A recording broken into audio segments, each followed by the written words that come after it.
मातीच्या भावात इकल्या मातीच्या भावात त्या स्थितीमधली माती जर काढून विकली असती तर लाखो रुपये आले असते. की जमीन खाण्यासाठी आहे का विकण्यासाठी आहे नक्की कमेंट करा.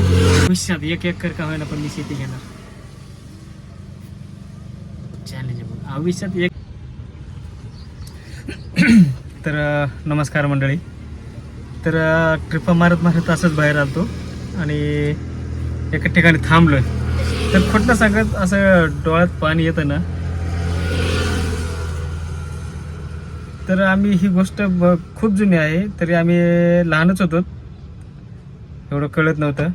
तर जसं कळायला लागलं तसं समजा लागलं की हे उगत झालं ते उगत झालं पण आपल्या पण हातात काहीच नव्हतं. आणि सगळ्यात महत्त्वाची गोष्ट म्हणजे जी आपली आजोबांनी आपल्या पंजानी खापर पंजानी ज्या जागा होत्या त्यांच्या त्या जागा आपल्या आजोबांना आपल्या वडिलांना किंवा आता समजून घ्या आता त्यांना सांभाळता नाही आलं उदाहरणार्थ. पण आता असं लोकांच्या जमिनी बघून असं डोळ्यात पाणी येतं की आपली पण शेती होती आपण पण शेतात जात होतो. खोटं सांगत मी ज्या टायमाला मला जसं कळतं तसं मी आमच्या शेतीमध्ये गाजरं मेथी ज्वारी गहू मका मेथीची भाजी कोथिंबीर असं बरंच भाजीपाला करायचो आणि विकायला न्यायचो. पण ते दिवस खूप भारी होते आणि आमची जमीन पण अशी काळी झार जमीन होती. पण ती जमीन आता विकली सगळी काय ठेवली नाही. कोणत्या कारणामुळे विकली काय माहीत नाही. पण दुःख एवढं वाटतं की ती जागा अजून पाहिजे होती. कोणत्या कारणास्तव विकली हे काय समजलं नाही पण विकायला नव्हते पाहिजे.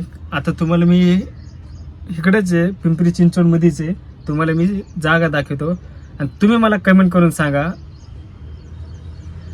की आपल्या आजोबाची पंजांची खापर पंजांनी जी इस्टेट जपवली तशीच जर जपून ठेवली असती तर पुढच्या पिढीला जास्त ताण झाला नसता. त्यांचे दिवस होते हो खाण्यापिण्याचे पण आत्ताचे दिवस नाही ना तसे. जी जमीन असती शेती असती ती आजोबा पंजोबा खापूर पंजोबा त्यांनी फक्त पुढच्या पिढीला दिली खाण्यासाठी दिली विकण्यासाठी दिली नाही. शेती ही विकण्यासाठी नसती ही तुम्हाला खाण्यासाठी तुमच्या पिढीने तुम्हाला दिलेली आहे. तिच्यावर विकण्याचा अधिकार तुम्हाला नाही. ती फक्त तुम्ही पुढच्या पिढीला देत राहायचं. पण लोकांनी त्यांना काय केलं असा एक धंदाच करून टाकला की 1 गुंठा एक घी आहे 1 गुंठा घी आहे असे गुंठा करीत करीत अख्खा एकर गेलं 10 एकर गेलं 5 एकर गेलं आणि त्याच्या नेक्स्ट पिढी बसली बोंबलत. पण आता जाऊ दे तुम्हाला दाखवतो मी अशा जागेवर आलोय एवढ्या बिल्डिंग आहेत तिथं. पण मला सांग किती भाव असतो या सिटीला दाखवतो तुम्हाला. हे बघा किती बिल्डिंग आहे तिथं काय भाव असेल यांना. हा आणि मी असंच बाहेर आलतो. हे बघा इकडं पण बिल्डिंग आहेत इकडं पण बिल्डिंग आहेत आणि इकडं पण बिल्डिंग आहेत. सर्व ठिकाणी टावर झालेत बिल्डिंग झाल्यात अपार्टमेंट झालेत. पण ज्याने पण ही शेती ठेवली असेल हा किती नशीबवान असेल. तिचे नातू पोतरुंड किती नशीबवान असतील म्हणत असतील काय आमच्या आजोबांनी पंजांनी जमीन घेतली आणि आहे अशीच ठेवली आम्हाला दाखवण्यासाठी.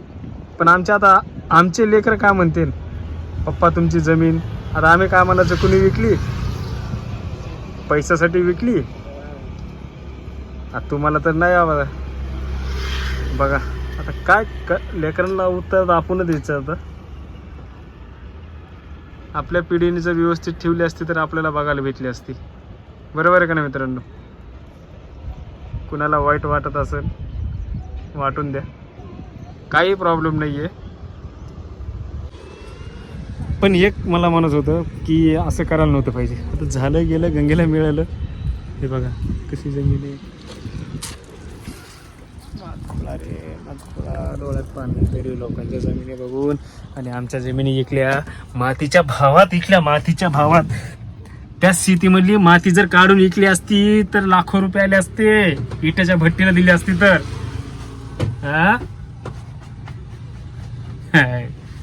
जाऊ द्या.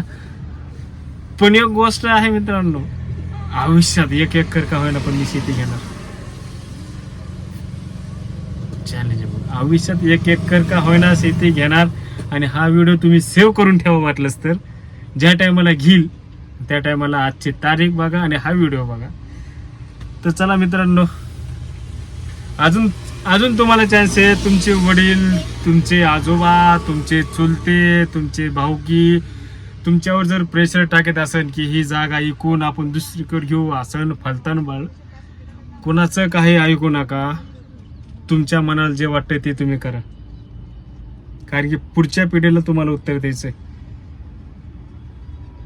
काय पुढच्या पिढीला तुम्हाला उत्तर द्यायचंय, हे बाकीचे कोणी येणार नाही.